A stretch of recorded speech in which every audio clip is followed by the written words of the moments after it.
사가정 하천문화에서 이 유물이 나온 거예요. 이 유물을 여러분들 어떻게 이해하겠어요? 정전제 모습. 정전제죠.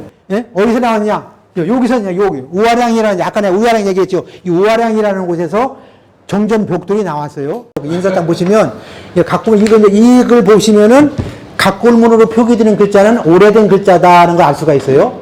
그냥 지금 한자로만 나오는 글자는 만들어진 지가 얼마 안 되고 글자도 나이가 있어요. 그래서 각골문으로 표기되는 글자들은 이것은 최소한 3,000년의 역사를 가지고 있는 그런 나이 들은 문자구나 하는 걸 알 수가 있고요. 그냥 우리가 읽을 수 있는 한자는 그 뒤에 나온 거구나. 글자의 나이를 우리가 알 수가 있어요. 그래서 여러분 참고하시라고 각골무늬로 인사장을 제가 써봤습니다. 지금까지는 은나라 문자니까 내가 각골문을 멀리 했었는데 이제 내가 처음 생각이 맞구나. 이제부터라도 내가 고조선 시각으로 우리 시각으로 각골문을 해석해야 되겠구나. 이거예요. 왜? 지금 다 중국 시각으로 각골문을 해석해 놨어요. 그러니까 우리하고 틀리지 않는 것들이 많아가지고 내가 내 심정적으로 멀어진 게 있는데 그게 아니라 우리 시각으로 각골문을 해석하면은 이제 우리 문자가 되겠구나. 이런 생각이거든. 이거 정말 엉뚱한 발상인데 옛 문자를 바라보면 은나라 각골문을 보면은 우리가 그 시대를 이해할 수 있는 거니까 역사를 좀 더 가깝게 직접 이해한다. 이런 차원에서 이제 문자에 접근하는 거니까요. 그런 시각에서 봐주시면 좋지 않을까 이런 생각입니다. 그래서 오늘 이제 주제가 이제 정전제예요. 이게 참 이런 이제 정전제인데 요거 보면 혹시 기억하시나 모르겠어요. 정전제라는 게 이게 토지에 관계되는 거, 농사에 관계되는 건데요. 이게 이제 정도전 드라마 정도전 할 때 정도전이 고려 말에 토지제도가 엉망이다. 쉽게 얘기해서 고려 말에 토지제도가 엉망이니까 이성계 장군 고려의 토지제도를 개혁합시다. 근본이 뭐야? 기본은 정전제다. 이러한 과거에 이런 정전제가 있었으니 우리 한번 토지 개혁을 합시다. 그래서 이제 혁명적인 발상을 한 거예요. 그런데 막 이성계가 장군이 깜짝 놀라가지고 결국은 받아들이지 못했어요.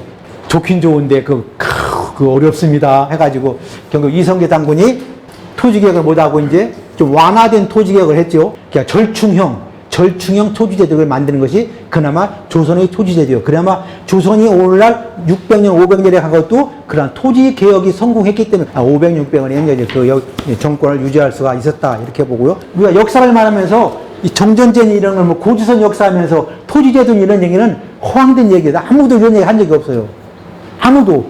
그냥 고조선은 뭐 이런 나라에서 좋은 나라에서 뭐 이런 얘기만 했지 실제로 토지제도를 어떻게 하고 농사를 어떻게 진 거야. 이 얘기는 이제까지 아무도 얘기를 안 한 거예요. 이게 처음으로 제가 고조선에 정전제가 있었다는 걸 제가 처음으로 좀 얘기를 하는 거예요. 네. 그래서 이제 보시겠습니다. 이런 내용을 말씀을 드릴게요. 그 정전제는 이제 맹자에도 나오고 이제 주요 지역에도 나오고 그 다음에 이제 우나라, 주대 뭐 이런 나라 하은주 시대 했고 그 다음에 고조선 정전제는 제가 처음 이제 발표를 할 것이고 그 시원에 대해서 이제 제가 이제 결론을 이렇게 맺도록 하겠습니다. 맹자 아시죠? 2300년 전에 맹자가 왜 토지제도에 대해서 중요성을 강조했냐면은 첫째로 전국시대니까 그때도 막 나라가 세상이 어지러운 때에 패도 정치를 해. 그야말로 권력만 장악하면 되고 힘으로 이웃나라 침략에 들어가가지고 땅만 차지하면 되는 그런 시대였는데 맹자가 그게 아니다. 너희들로 그렇게 하면 안 되고 정치를 어떻게 하느냐. 과거에 이런 정전제가 있는데 지금 백성을 위해서 왕도 정치라는 말이 거기서 나온 말이에요. 맹자의 왕도 정치라는 말이 정전제에서 나온 말이에요. 너희가 왕도 정치를 하려면은 과거에 하은주 시대에 있었던 바로 이 정전제를 해야 된다. 그 얘기를 한 거예요. 과거에는 어떻게 했느냐? 하우시 때는 50묘를 군법을 썼고 은나라 때는 70묘를 이게 줘가지고 조법을 썼고 주나라 때는 100묘를 줘가지고 철법을 썼다. 세금을 걷어들이는 방법이에요. 그래가지고 땅을 어떻게 나눠줬느냐? 하우시 50묘씩 땅을 내고 묘라는 건 토지의 면적 단위예요. 그래서 50묘씩 나눠가지고 농사를 지켜야 하고 은나라 때는 70묘씩 나눠주고 주나라 때는 100묘씩 나눠줬다. 이렇게 그때 이 당시에 하은주 시대 그때를 우리가 이상적인 사회라고 하는데 어떻게 왜 이상적인 사회가 어떻게 뭘로 이루어졌냐? 바로 정전제를 해가지고 토지를 근둔분배해가지고 이 토지정책, 농사정책을 썼기 때문에 그 시대의 백성들이 요즘 말로 해가지고 가장 이상적인 지상낙오지 그런 것이 이루어졌는데 너희들이 이렇게 자꾸 이웃나라 싸우는 전쟁해가지고 정치를 하려고 하지 말고 이런 일제도를 배워가지고 백성을 위한 정치를 해라. 그게 맹자가 말한 이제 왕도 정치의 이제 핵심인 거예요. 근데 맹자는 그 말을 자기는 왕도 정치의 표본으로 제시했는데 그때는 정지라는 말을 썼어요. 우물정자 따지자 해가지고 정지를 이라는 제도를 했고 정전자라는 말은 주자가 만든 말이에요. 그래서 이제 주자가 이제 이 맹자가 말한 이것이 바로 정전제다 해가지고 새로운 개념을 설정을 했어요. 그래서 이제 했는데 그럼 이 정전제가 어디서 나왔느냐? 얘는 사람마다 달라요. 주자는 은나라에서 나왔을 것이다. 그 다음에 왕부지라는 그 역학자는 황제한테 나온 것이다. 우리나라 이이라든가 정약육은 기자한테 나온 것이다. 또 뭐 이기는 요순시대에 나온 것이다. 이렇게 이제 각각 이제 정전제가 어디서 나왔느냐에 들어 그 기원에 관해서는 각자 이제 틀려요. 제가 이제 이것에 이제 이런 이 중국의 기원을 두는 이 방법이 잘못됐다. 그래서 제가 이제 새로운 것으로 이제 새로운 주장을 하는 겁니다. 과연 이제 진짜 정전제는 어디서 왔겠느냐? 1,2의 땅은 1,2라는 것은 우리가 지금 심리가 4km죠. 1,2라는 건 한 400m 되지요. 근데 그때 보면 한 450m 정도 이렇게 되는가 봐. 좀 이게 왜냐하면 자수가 시대마다 조금씩 틀려가지고 지금 자수하고는 틀리니까 우물정자를 나누면은 9등분이 돼요. 그런데 바깥에는 8사람한테는 땅을 주고 가운데는 땅을 나누지 않고 공전으로 같이 농사를 지어요. 이 바깥에 8사람이 가운데 있는 땅을 와서 농사를 지어요. 그래가지고 요걸로 세금을 내고 바깥에 있는 농민들은 이 8가구는 자기가 자기 땅을 줘가지고 그 자기가 뭐 식량으로 삼는 거예요. 땅은 9등분으로 나누는데 8사람, 그래서 각각은 8가구한테 나눠주고 가운데만 공전으로 해서 같이 와서 농사를 짓고 그 다음에 이 땅을 이제 거기서 난 것을 그대로 이제 세금으로 바치고, 자기는 자기가 소득한 수확 거둔 것은 자기가 사전에서 지은 것은 자기가 자기 수확으로 챙기고 이렇게 됐죠. 선공후사라는 말은 여기서 나왔어요. 그래서 이 농사법을 그럼 어떻게 했냐? 이 농사법이 잘 돼야 될 거 아니겠어요? 근데 맨 먼저 누구 땅부터 어딘 땅부터 농사를 지어야 되겠어요. 공전을 마무리해놓고 돌아가서 자기 땅을 지어야 되죠. 그래서 선공후사라는 말은 바로 여기서 나온 말이에요. 제가 그러니까 묘라는 말을 제가 면적을 따져보니까 한 보통 50평에서 한 70평 정도 돼요. 한 1묘당. 그러면 50평이라면은 100묘는 5,000평이죠? 그렇죠? 100묘.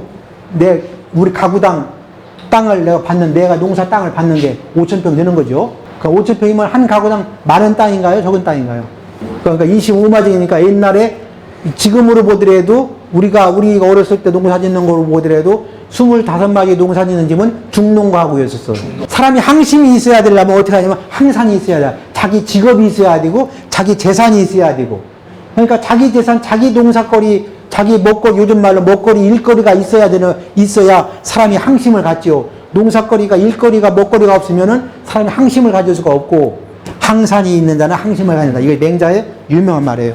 여기서 나온 말이에요. 이 정전제에서 저런 근원들이 벌써 이제 그러니까 3,000년 전, 4,000년 전 그때 사람들의 의식 구조가 저랬던 거예요. 공법이다, 조법이다, 철법이라는 것은 그러니까 아까 이제 농사 했는데 그러면 선공후사 앞에 공전 농사를 먼저 짓고 그 다음에 사전에 들어가 자기 땅을 짓는데 사전에 지을 때는 어떻게 했겠어요?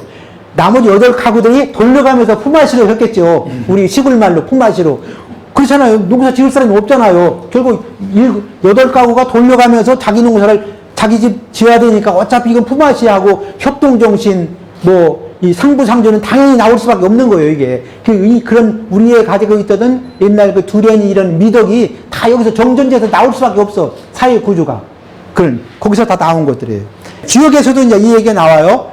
주역에도 정은 개업하되 불개정이니 무상무득하며 해가지고. 이제 제가 근데 주역을 배우는데 우리 그 주역 공부하는 모임의 로고가 이 정전제예요. 주역에는 어떻게 됐냐면은 이 정원 개업하다 불개정이 아주 어려운 말인데 이거예요. 정원, 그러니까 이 정전제의 가장 기초 단위예요. 기초 단위. 근데 이것을 하나하나를 부라고 그래. 요즘 우리는 가구라는 말을 쓰는데, 야, 부라는 말을 썼어요. 그래서 이게 정전제가 결국은 구부야, 구부. 가운데는 이제 공정이지만, 이 부로 보면은, 나누기로 하면요, 구부라고 그래요. 이게 그 하나하나를 부라고 하는데, 이렇게 정전제가 이게 가장 기초 단위고, 이 정전이 4개 모이면 읍이 되는 거예요. 그러니까 읍이라는 게 그냥 마을, 그냥 단순한, 우리가 역사에서 말하는 읍이라는 건 단순한 마을이 아니에요. 정전제 4개 모여있는 마을이니까 가구수가 몇 가구예요? 네? 가구수가 32가구. 이 32가구가 돼야 바로 이제 읍이 형성되는 거예요.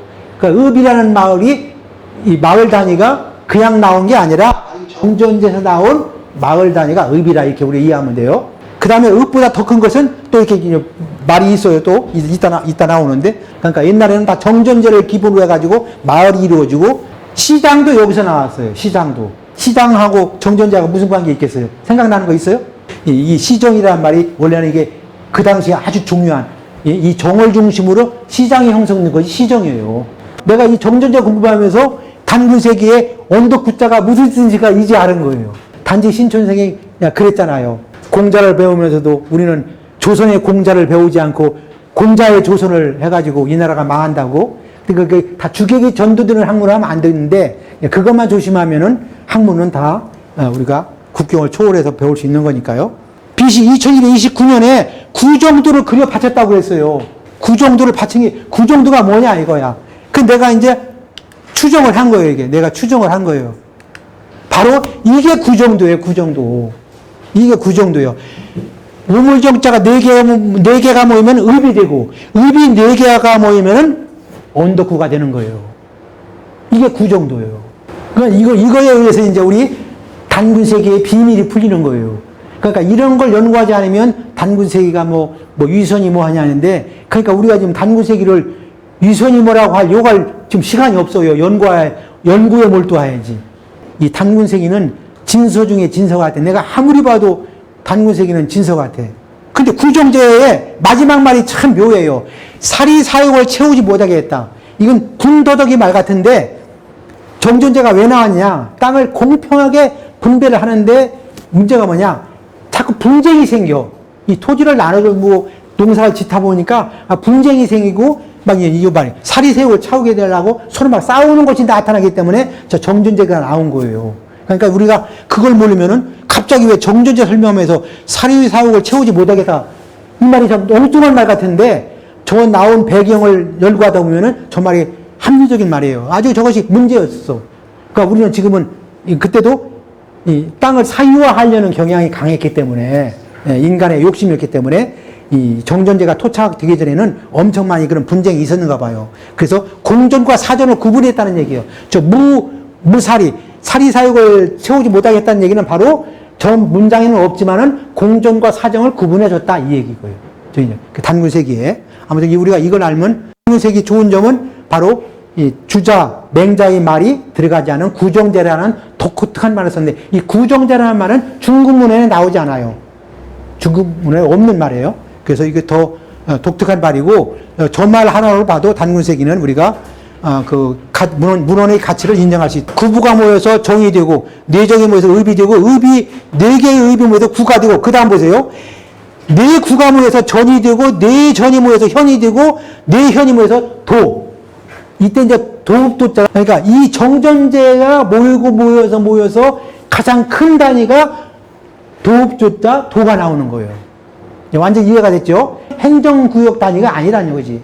정전제에서 나온 정전의 그 범위를 땅의 크기로 저런 전이다, 현이다, 도라는 말이 나왔다. 우리가 이걸 아셔야 돼. 단위는 바로 우물정자에서 나온 것이다. 이걸 알으면 완전 우리가 4000년 역사를 온전하게 아는 거예요. 저런 거에 대한 기본 역사적인 개념이 안 돼 있기 때문에 우리가 자꾸 모르니까 자꾸 싸우는 거예요. 제가 이제 하가점 하층문화를 설명하려고 그래요. 이거 뭐 복잡한 건데, 이제 기초적인 것만 얘기하게 되면 여러분 홍산문화 아니면 이런 말을 그냥 간혹 들었을 거예요. 시기적으로 보면 그냥 홍산문화는 BC 4500년, 오하량 유적은 BC 3500년, 하가점 하층문화는 2300년에서 1600년, 뭐, 이렇게 좀 얘기하고 있어요. 문화의 단위를 중국에서 지금 이제 중국도 근대화가 되다 보니까 땅을 팔 때마다 세상에 없는 역사에 처음 보는 유물들이 나오기 시작하는 거예요. 거기도 이제 새마을 사업을 하다 보니까 처음 보는 유물들이 땅속에서만 나와요. 그러니까 이름이 없어. 이제 이름을 짓는 거야.